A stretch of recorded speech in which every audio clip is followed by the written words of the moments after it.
Bonjour à toutes et à tous, on se retrouve aujourd'hui pour une présentation et un test de l'UmiZ. Ce smartphone est équipé d'un socle Mediatek Helio X27, de 4 Go de RAM, de 32 Go de stockage interne. Son écran est un 5,5 pouces Full HD. Que vous dire d'autre? Sa batterie a une capacité de 3780 mAh et supporte la charge rapide. Le port USB est un port USB de type C. Voyons voir un peu ce que contient la boîte. Désolé pour le bruit de papier. Alors, boîte en métal, plutôt de bonne facture comme vous pouvez le voir. Alors, hop.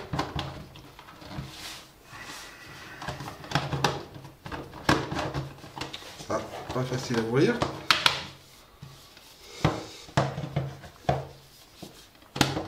Voilà.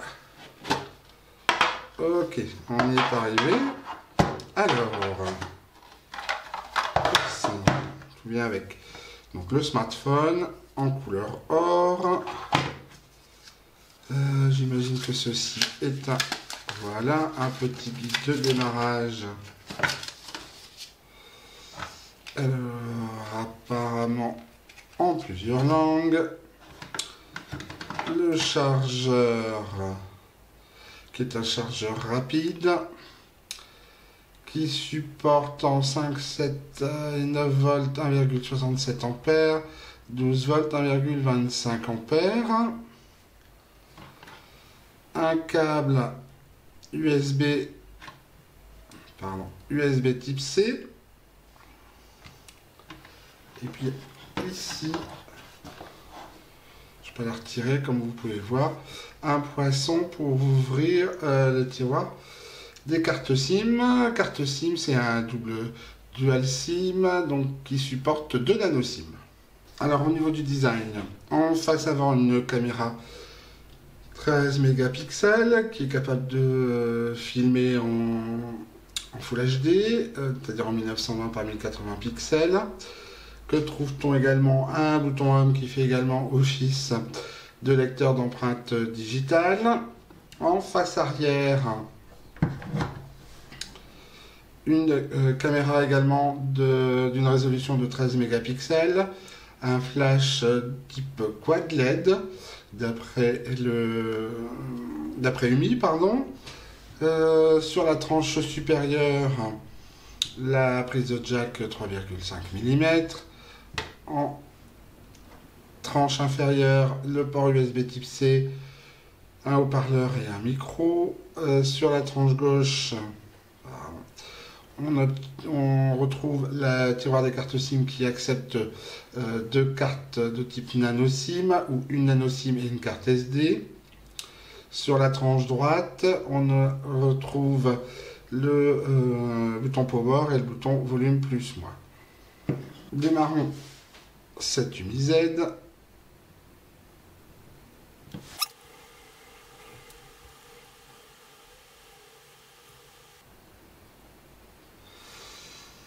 Voilà, bon, le démarrage était un peu long. Hop, en français. Je vais ignorer toutes ces étapes.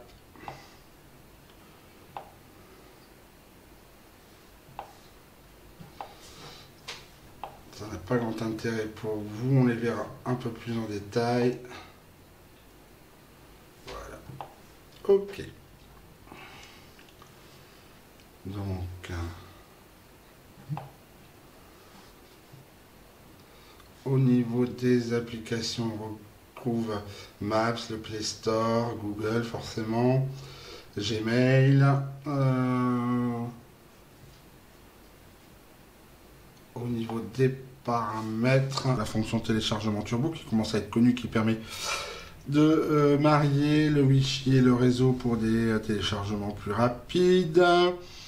à ce niveau-là. Au niveau de l'affichage, il y a pas mal de, comment dirais-je, de réglages possibles.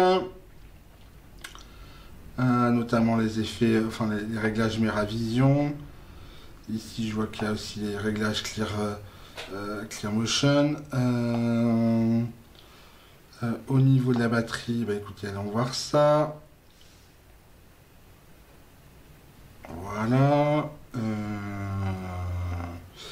Alors, vous avez cette partie-là qui est vraiment pas du tout dans Android stock. Hein, c'est Android 6 Marshmallow, j'avais oublié de vous le dire.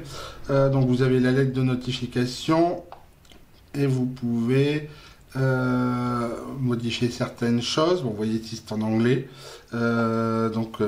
Pour les appels entrants, vous pouvez choisir entre différentes couleurs. Idem pour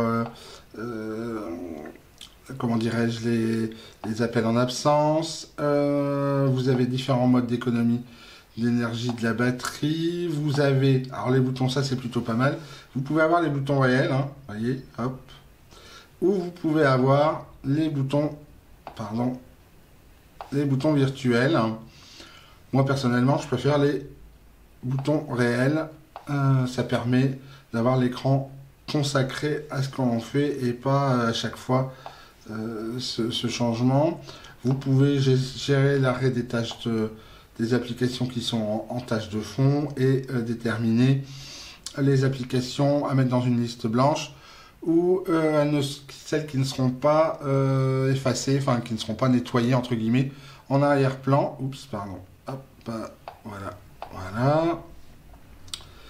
Donc, à propos de ce téléphone, donc voilà, on est bien sur un Helio X27, Android 6 et une version de build qui date du 13 février.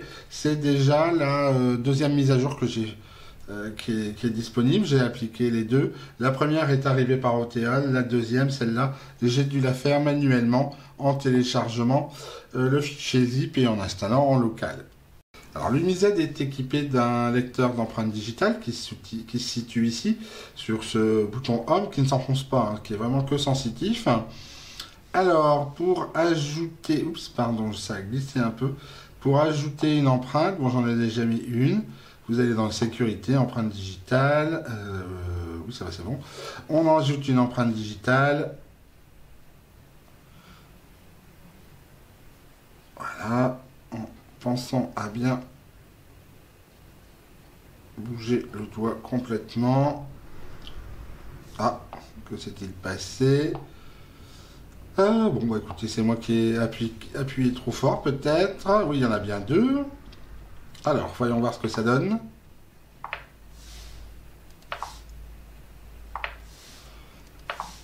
Alors...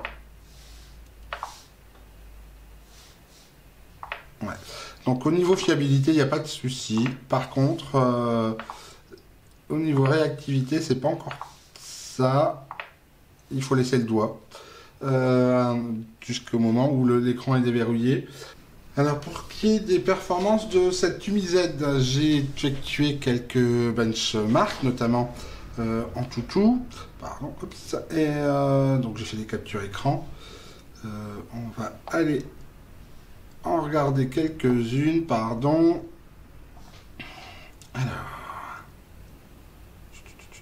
voyons voir où se situe. Voilà. Donc au niveau de Antutu, on obtient un score de 102 000, quasiment 103 000 points, ce qui est nettement supérieur, par exemple, au score du Vernis Apollo, qui tournait à un peu plus de 90 000 points. En ce qui concerne par contre, par exemple, Geekbench, ben là c'est l'inverse. Les résultats sont un peu en deçà de ceux du vernis Apollo.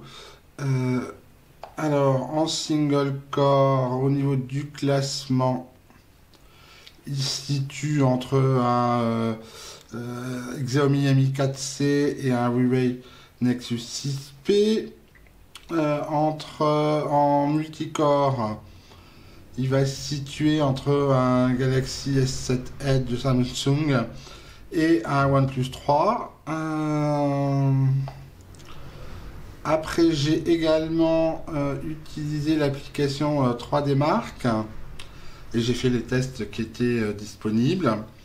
Alors, on obtient des scores légèrement inférieurs à ceux du vernis Apollo, qui a pourtant, on va dire, un SOC légèrement inférieur à celui de l'Umi-Z. Pour rappel, l'Umi-Z a un SOC Helio X27 et le vernis Apollo a un SOC Helio X25. Voilà. Peut-être rajouter plus de luminosité. Affichage. Ok. Voilà. Et on va repartir. Voilà. Donc après j'ai aussi regardé un peu quelle était la performance de la batterie en termes d'autonomie. Pour ça j'utilise l'application PC Mark. Et j'ai obtenu un score d'environ 6 heures. Alors là, celui que je vous montre, c'était 6h06. Un autre, c'était 5h57. Pas une grande différence. Au niveau de la fuite, entre guillemets, de batterie, c'est-à-dire les pertes, même en veille, je n'ai pas constaté de soucis, alors que pas mal de personnes s'en plaignent sur les forums d'UMI à la date du 22-23 février, donc à voir si une nouvelle mise à jour a permis de résoudre ce problème que je n'ai pas rencontré dans les quelques jours où j'ai testé ce smartphone. Intéressons-nous maintenant à la qualité de l'écran de cette UMI-Z. On va déjà regarder s'il y a des pixels défectueux.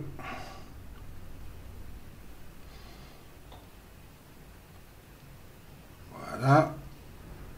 Alors.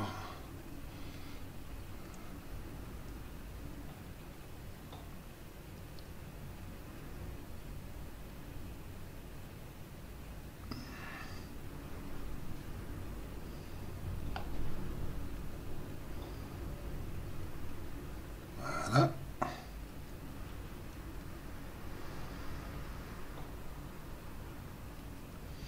Alors, une autre façon de voir la qualité, de l'écran, c'est aussi de visionner quelques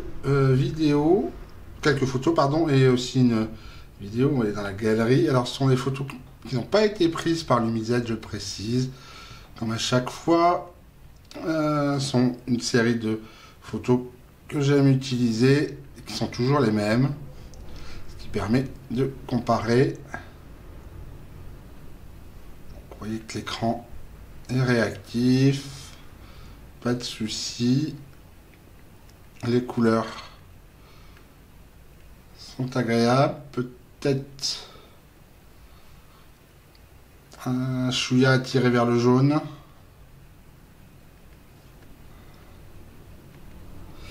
Alors après, ce qu'on peut faire ici, donc je vous le disais, tiens, j'aurais pas copié la vidéo, c'est regarder une vidéo, passer par là, hop, voilà, hop, c'est parti, on va utiliser celui-là pour que vous ayez le son aussi, vu que c'est un fichier MKV, on va monter un peu le son.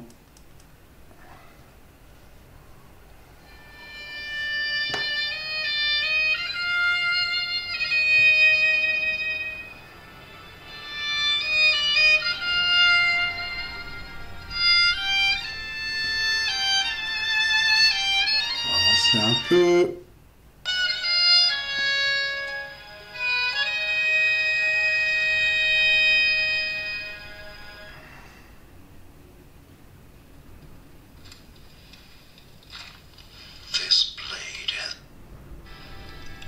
Voilà. Donc l'écran est agréable, mais quand même tendance à tirer vers le jaune. Hein.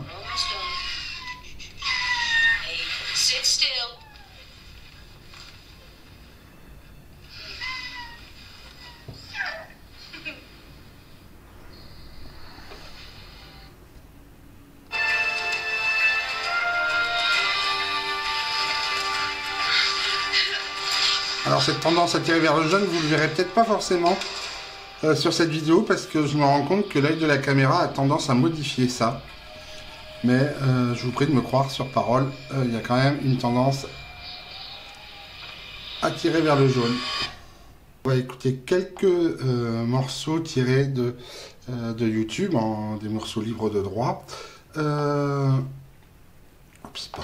Voilà. Le micro est environ 45-50 cm du smartphone. Bon, comme vous pouvez le constater, le son est un peu métallique. Comme souvent,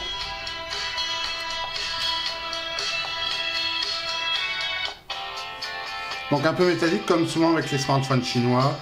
De toute façon, si on veut un son de qualité avec un smartphone, il faut passer forcément par les écouteurs ou une enceinte extérieure, enceinte Bluetooth par exemple.